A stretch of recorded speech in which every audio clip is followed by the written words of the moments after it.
रात के 3 बज रहे थे। कोठे पर तबले की थाप थम चुकी थी। घुंघरू की छन छन खामोशी में बदल चुकी थी और हवस के पुजारी अपने अपने घरों को लौट चुके थे।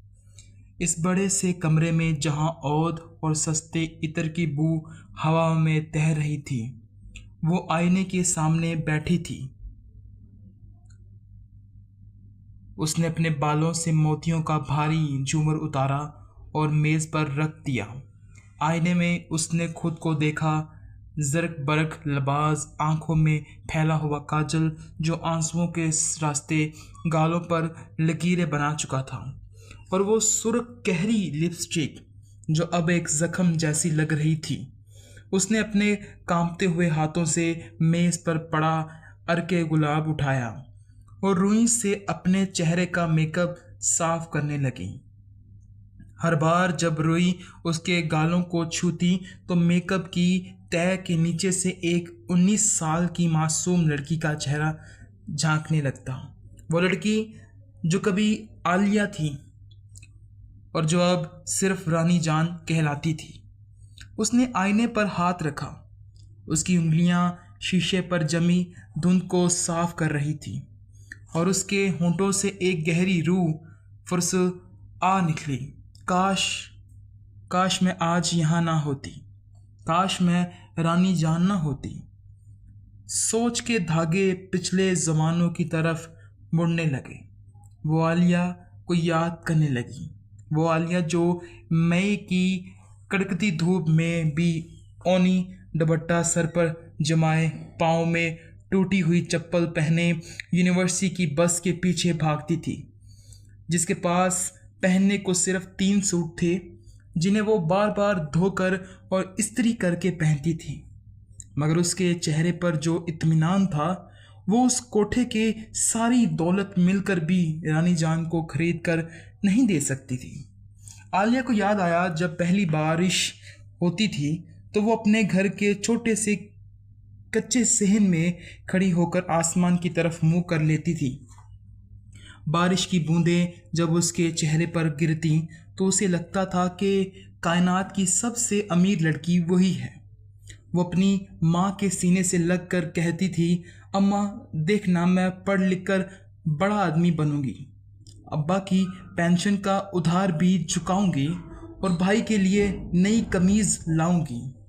आईने के सामने बैठी रानी जान के होंठों पर एक तल्ख मुस्कुराहट उभरी।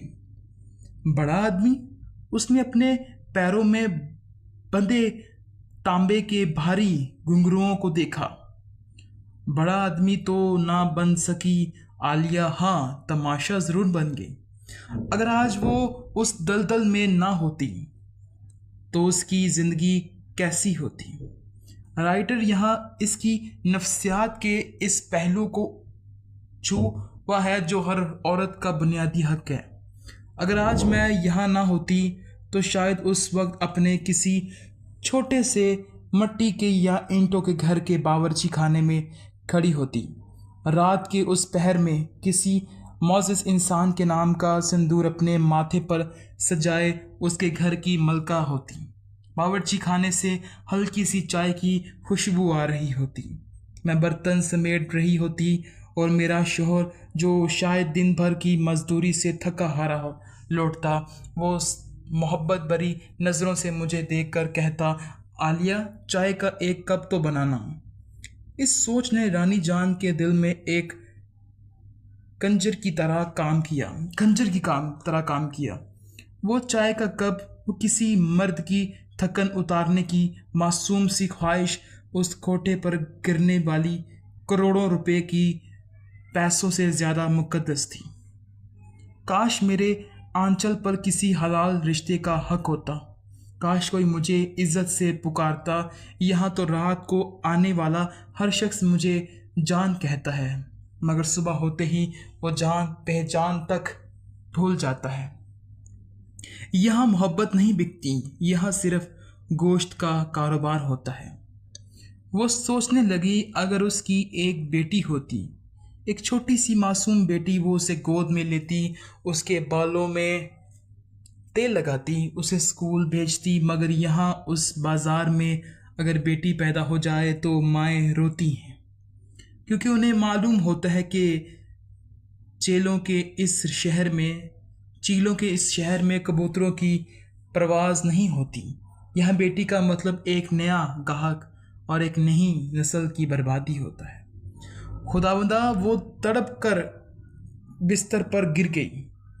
तूने मुझे औरत बनाकर इतनी कमज़ोर क्यों बनाया कि एक मर्द का छोटा झूठा दिलासा मेरी पूरी कायनात को निगल गया। कहानी का ये हिस्सा अल्फाज के चुनाव के लिहाज से सबसे जानदार है, जहाँ सुनने वाले का दिल दहल जाएगा। रानी जान की आंखों के सामने वो रात लहराई जब आदल उसे यहाँ छोड़कर गया था। आदल जिसकी आंखों में वो अपनी दुनिया देखती थी, जिसके कहने पर वो अपने बूढ़े माँ बाप की पगड़ी उछालकर माँ की ममता को रौंद कर घर की दहलीज पार कर कर आई थी। मैं कितनी पागल थी। उसने अपने सर को दीवार से टिकाया। मैं समझती थी वो मुझे रानी बनाने ले जा रहा है। उसने मुझे रानी तो बनाया, मगर इस कोठे की 5 लाख रुपए, सिर्फ 5 लाख रुपए में उसने मेरी 20 साल की पाकीज़गी, मेरे बाप की इज्जत और मेरी माँ, मेरी रूह का सौदा कर दिया। जब शमशाद भाई ने मेरे हाथ में वो सुर्ख जोड़ा दिया था तो मुझे लगा था वो मेरा कफन है। इसे याद आया जब पहली बार उसने इस हॉल में कदम रखा था, जहाँ मर्दों की भूखी नज़रें उसके जिस्म का तवायफ कर रही थीं। तबले की पहली थाप जब उसके कानों में पड़ी तो उसे लगा जैसे किसी ने उसके दिल की आर पार गर्म सुलाखें उतार दी हों। वो रोई थी, वो चलाई थी। उसने शमशाद भाई के पैर पकड़ लिए थे। मुझे जाने दो, मैं भूखी रह लूँगी, मैं सड़कों पर भीख मांग लूँगी। खुदा के लिए मुझे इस बाजार का हिस्सा मत बनाओ। मगर उस बाजार की दीवारें पत्थर की, यहाँ रहम की कोई जुबान नहीं होती। यहाँ लड़की का आंसू शराब के प्याले में बर्फ की तरह पिघल जाता है और किसी को फर्क नहीं पड़ता कि थोड़ा गंभीर और पुरज़म होना चाहिए। आवाज़ में एक नई रानी जान बिस्तर से उठी। उसकी आंखों के आंसू अब सूख चुके थे। ये वो मोड़ था जहां गम गुस्से और अज़म में बदल जाता है। नहीं, वो आईने के सामने दोबारा खड़ी हुई। काश का वक्त गुजर गया। आलिया मर चुकी है, आदल जा चुका है और रानी जान को अब मैं मज़ीद जीने नहीं दूंगी। अगर वक्त ने मुझे इस दलदल में फेंका है तो ये दलदल मेरा अंजाम नहीं हो सकती। मैं इस बाजार के लिए नहीं बनी। उसने नीचे गली की तरफ देखा। अंधेरा अब छट रहा था और फजर की पहली रोशनी आसमान पर नमूदार हो रही थी। दूर किसी मस्जिद से अल्लाह अकबर की आवाज़ गूंज रही थी, अजान की आवाज़ जो भटके हुए मुसाफिरों को रास्ते की तरफ बुलाती है। उसने अपने पैरों की तरफ देखा। वो घुंघरू जो उसकी गुलामी की इलामत थे, उसने एक एक करके उनके तस्मे खोले।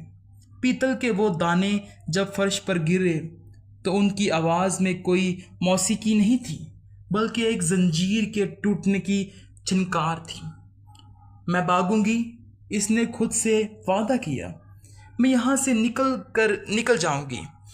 दुनिया मुझे कबूल करे या ना करे, मेरा खुदा मुझे रद्द नहीं करेगा। मैं किसी दूर दराज शहर जाऊंगी, अपना नाम बदल दूंगी, मैं दुआ बनूंगी। मैं अपने हाथों से हलाल की रोटी कमाऊंगी, मैं सिलाई करूंगी, मैं मेहनत करूंगी और अपने जैसी दूसरी मजबूर लड़कियों के लिए एक पनाहगाह बनाऊंगी ताकि कोई और आलिया रानी जान ना बन सके।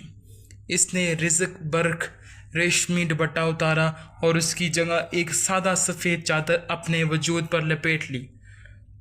उसका चेहरा अब किसी तवाइफ का नहीं, बल्कि एक ऐसी जंगजू औरत का था जो अपने हालात से लड़ने के लिए तैयार थी। उसने कमरे के दरवाजे का लॉक खोला और शमशाद भाई के कारिंदों के सोने का फ़ायदा उठाते हुए दबीली पैरों से सीढ़ियों की तरफ बढ़ गई। हर कदम के साथ उसका दिल कह रहा था, कहानी अभी ख़त्म नहीं हुई आदिल। जहाँ तुमने आलिया का अंजाम लिखा था, मेरा